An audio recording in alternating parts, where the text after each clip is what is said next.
Cabo Italy ci ha invitato ad andare una giornata in pista per presentarci tutti i nuovi prodotti di Cabo per il 2022. Anche il ragazzone che vedrete tra poco nel video, come avete letto nel titolo. Innanzitutto dobbiamo ringraziare Cabo Italy per tutto il gran lavoro che ha fatto, l'organizzazione che ha avuto e soprattutto il fatto di averci messo a disposizione i propri mezzi per farceli provare e far vedere a voi la nostra idea.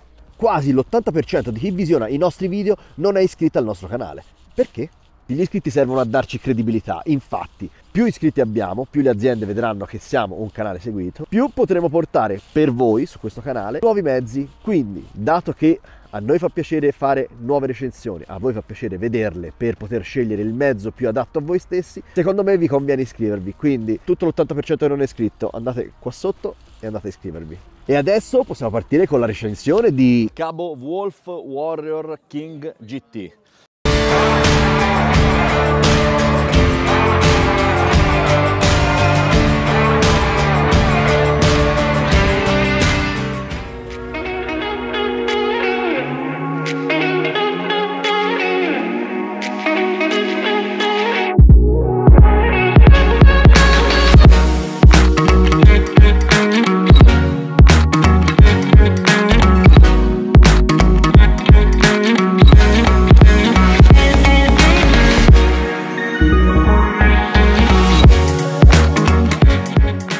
Subito, come al nostro solito sulle dimensioni, troviamo un peso che è leggermente aumentato, sicuramente dovuto da elettronica centralina, soprattutto dalla batteria.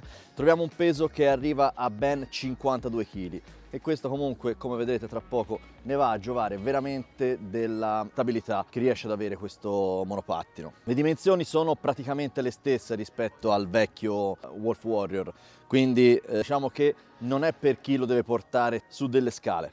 Il metodo di chiusura, perché anche se non sembra, il monopattino potrebbe essere chiuso qualora vogliate. Nella parte centrale trovate la spina da andare a rimuovere per poi dopo andare ad agire su una leva che permetterà alla ruota anteriore di basculare e di far collassare sulla pedana il manubrio. A qualcuno non piace, di sicuro a me, vedendolo così di primo impatto, riusciamo ad avere subito una sensazione di solidità. Il motore, anzi i motori di Wolf Warrior GT sono ben due da 1000 watt l'uno, in questo caso perché è la versione italiana da 1000 watt, quindi abbiamo una potenza nominale di 2000 watt con una potenza di picco superiore ai 5000 watt, quindi sicuramente è per chi ha voglia di sensazioni forti. Io quando l'ho provato la prima cosa che mi è uscita dalla bocca è stato un... Porca miseria! Cabo in questo caso è riuscita a dare un grado di impermeabilità anche ai motori, quindi ovviamente non vi consigliamo di andare a buttarvi in mezzo a un guado per superarlo. Nel momento in cui vi trovate magari sotto a della pioggia, potete tornare tranquillamente a casa senza paura di aver bruciato tutto. La velocità di picco che riesce a raggiungere è superiore ai 95 km/h e la cosa che è ancora più strabiliante sono le pendenze che riesce a superare. Infatti la casa di Chiara che riesce a superare pendenze fino a un massimo di 50 gradi. Sì, avete capito bene, è proprio 50 gradi.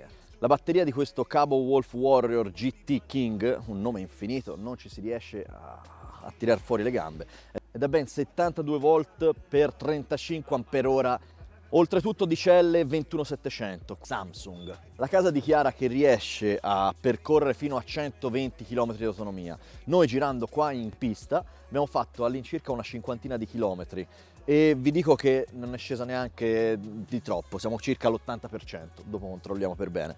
Ovviamente per una batteria così grossa c'è bisogno di un caricabatterie degno di questo nome. Infatti troviamo un caricabatterie da ben 5 Ah che permette di riportare la batteria dallo 0 al 100% in circa 7 ore. In più nella parte bassa della pedana troviamo l'attacco per i due caricabatterie, quindi qualora aveste voglia di velocizzare ancora di più la ricarica di questo monopattino basterà andare a prendere due caricabatterie di... Ah, il cavalletto aperto! Intanto qua continuano a girare su questa pista.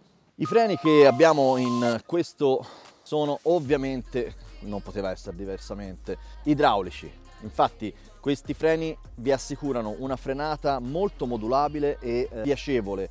Oltretutto sono aiutati dall'ottimo freno elettrico che permette, a differenza del vecchio Wolf Warrior che era un po' troppo invadente, in questo caso riesce ad essere ben modulabile e non troppo presente nella guida. Sicuramente dovuto dalla modifica dei motori, che i motori nuovi riescono a dare una frenata e un'erogazione differente, quindi sicuramente ne rimarrete a bocca aperta. E rimanendo sempre nella parte bassa del monopattino troviamo le gomme. Come il vecchio Wolf Warrior sono da 11 pollici, però in questo caso sono tubeless, con tutti i benefici che ne porta. La gomma tubeless dà più sicurezza sotto il punto di vista delle forature, ma oltretutto riesce a montare delle gomme che sono di una buona mescola e che a lungo andare danno veramente soddisfazione, e soprattutto in pista si riesce ad avere il massimo della prestazione per gomme del genere.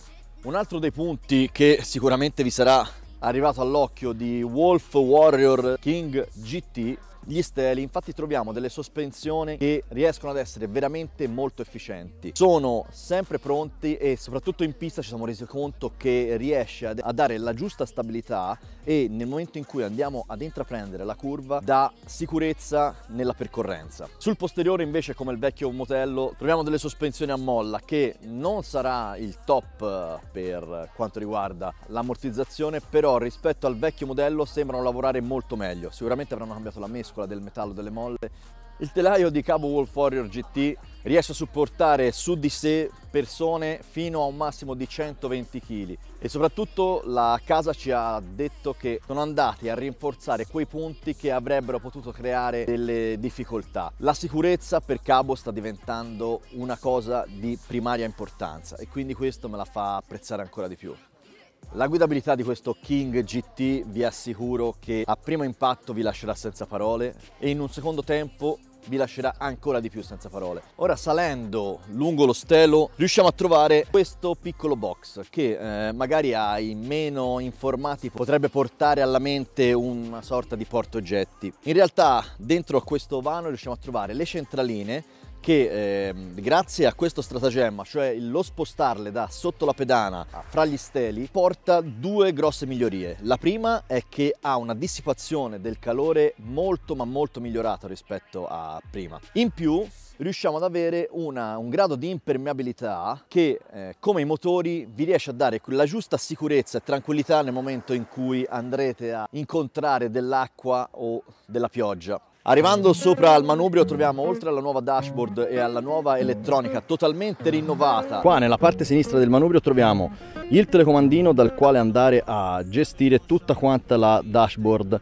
che in questo GT si trova nel centro del manubrio. Tramite i tasti più e meno si può andare a cambiare l'erogazione e la potenza del monopattino fino a 5 velocità, mentre tenendola premuta a freccia superiore si può passare da single a dual motor. Qua nella parte alta riuscite a trovare sempre il voltaggio, la tensione della batteria, mentre tornando da questo lato troviamo i selettori dove andare ad accendere luci, frecce e clacson, mentre nella parte destra qua troviamo una novità, che è l'acceleratore a pollice, che per qualcuno non è il massimo, per altri invece è molto apprezzato. Io lo apprezzo molto di più, di sicuro dipende molto da come siete abituati. Allora ragazzi, mi sono scordato di dirvi, perché in fase di montaggio mi sono accorto, ho riscontrato un piccolo ritardo nell'erogazione, cioè quando iniziava a dare gas non era una cosa immediata, ma era con un po' di ritardo. Niente di trascendentale, però ci tenevo a farvelo sapere. Ora, per concludere, vorrei arrivare un attimino a tirare un attimo le somme. Questo secondo me è il primo monopattino della nuova vita di Cabo. Qui troviamo sicuramente la qualità. Si sono messi in una nuova strada e vogliono perseguirla. Di sicuro noi purtroppo abbiamo un grosso limite qua in Italia, che sono le leggi, e non permettono di utilizzare appieno questi mezzi. Io credo che nel momento in cui daranno un po' di via libera a questi mezzi, poter circolare con un Cabo Wolf Warrior, utilizzarlo nel weekend come magari potrebbe essere una moto da cross, vi farebbe apprezzare appieno tutte le caratteristiche del King GT. E niente ragazzi, ora spero che questa recensione doveva essere un po' più breve, però ci sono state un sacco di migliorie, hanno fatta allungare un po', però spero che vi sia piaciuta, anche perché ricordatevi sempre che il futuro è elettrico. Ciao ragazzi!